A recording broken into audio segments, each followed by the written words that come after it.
Meanwhile, there is some new information this morning about the suicide bomber who killed 7 CIA officers in Afghanistan. CNN is learning that the bomber was a Jordanian double agent who had provided information about high-value targets, including possibly the whereabouts of al-Qaeda's number 2, Ayman al-Zawahiri, the Egyptian doctor. Well, the bomber was met off base by a U.S. intelligence official who failed to search him before driving him onto the CIA post. Joining me to discuss this live is Jamie Smith, former CIA officer and CEO of SCG International. It's a private intelligence company. Also, Sam Faddis, former CIA Mideast station chief and author of Beyond Repair, The Decline and Fall of the CIA. Great to have both of you with us this morning. So, Sam, let me start with you. It's believed, as we said, that this bomber, a double agent, was once an active recruiter on an al-Qaeda website and also a recent recruit by the Jordanian intelligence community. Yet clearly he was trusted enough, as we said, to be brought into the inner circle. Why was he allowed, though, on the CIA forward operating base without being searched?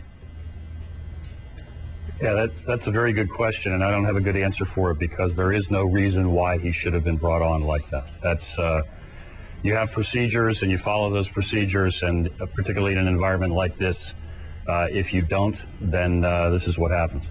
And Jamie, you've been to this specific forward operating base in Khost province.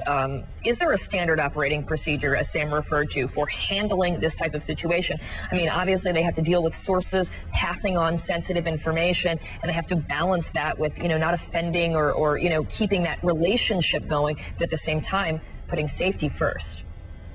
Good morning. Good to be with you. First, our condolences to the family, friends, and loved ones of those that lost loved ones in the attack. And certainly, yes, there are SOP, standard operating procedures for getting into a facility like this. That's nothing that I can go into on the air, but there are, and they were obviously overlooked. But what this points out, though, is that that maybe this wasn't necessarily a mistake, but what we've got is a very cunning and resilient enemy, and that this was a well-planned operation, and that it highlights the fact that this is a global war on terrorism, because we've got Jordanian involvement, we've got Pakistani involvement taking place in Afghanistan, and we can't ignore the fact that this is a global war, and that it is not merely just a contingency operation overseas. And but there definitely are procedures for taking care of this sort of interaction between an agent and an officer, and so yes, there are those steps in place.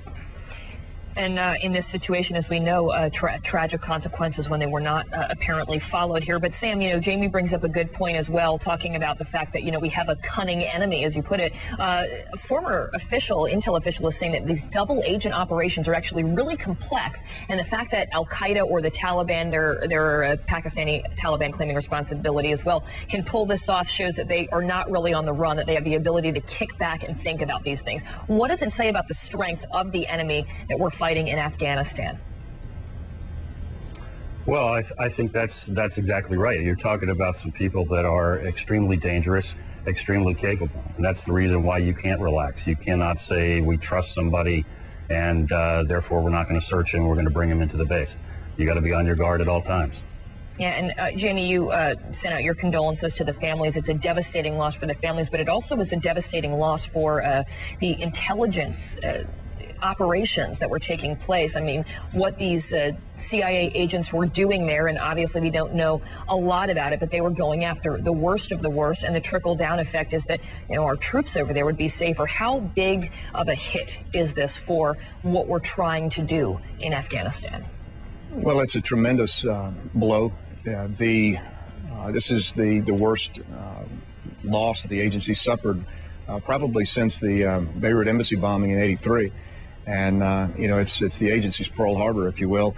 And it takes years to develop the expertise to operating in that area, in that environment. You have relationships that have been established, but again, the enemy doesn't need to think that they have won here, because the agency's got a depth of field that will enable them to put officers in the field that can step into the gap here.